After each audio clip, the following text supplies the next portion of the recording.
Hello, good morning. কি অবস্থা সবার? Welcome back to my another new blog. চলে আসলাম নতুন আরেকটি ব্লগ নিয়ে তোমাদের সাথে। কেমন আছে তোমরা সবাই অ্যান্ড তোমাদের দিনকাল কেমন চলতেছে?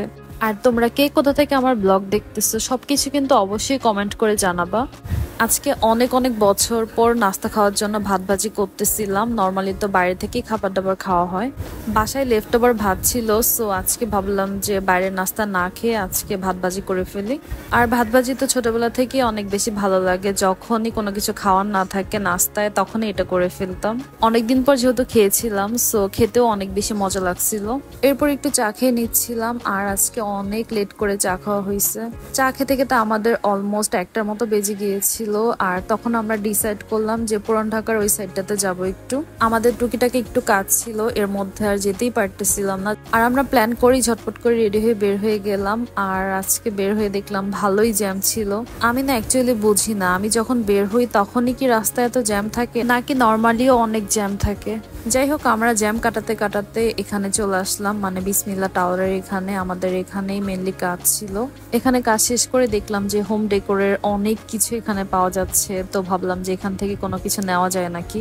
অনেক সুন্দর সুন্দর জিনিস ছিল এখানে, বাট কষ্টের বিষয় হচ্ছে আমার রুমের স্পেস এত ছোট, মানে এখান থেকে কোনো একটা কিছু যে নিয়ে ডেকোরেট করবো এরকম কন্ডিশন নাই। সো খুবই খারাপ লাগতেছিল ওইগুলো দেখার পর। আর এই যে পুরান ঢাকার রোড, এইগুলো তো আমার বরাবরই খুবই ভালো লাগে। আমি যখনই পুরান ঢাকার রোডের আশেপাশে যাই তখনই আমি রোডের দিকে হা করে তাকায় থাকি। আর এই রোডে আসবো জ্যাম পাবো না এটা তো কখনই হয় না। সো আমরা জ্যামের মধ্যে অনেকক্ষণ বসে থাকি। আমার তো মজাই লাগতেছিল, বাট আমার জামাই বোরিং ফিল করতেছিল। আর আমরা যেহেতু পুরান ঢাকার এই সাইডটাতে আসছি, সো ভাবলাম একটু নিউ মার্কেট থেকে ঘুরে যাই। কিন্তু তার আগে আমরা লাঞ্চ করতে চলে গেলাম। আমাদের অনেক ক্ষুধা লাগছিল, তখন অলমোস্ট 4:30টার মতো বেজে গিয়েছিল। এই জন্য অনেক ক্ষুধা লাগে, দেন আমরা খাবার দাবারটা খেয়ে ফেলি।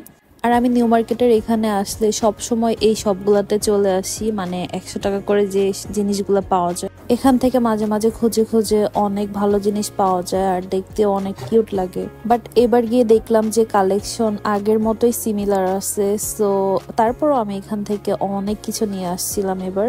আর ওইগুলো নিয়ে তোমাদের সাথে একটা হল ভিডিও আমি শেয়ার করব। অ্যান্ড এখান থেকে আরো টুকিটাকি অনেক কিছু নিয়েছিলাম। নিউ মার্কেট আমার পার্সোনালি ছোটবেলা থেকে অনেক পছন্দের একটা জায়গা। এখান থেকে অনেক শপিং করা হয়েছে আর এখনো করতে ইচ্ছে করে, বাট সবসময় যাওয়া হয় না।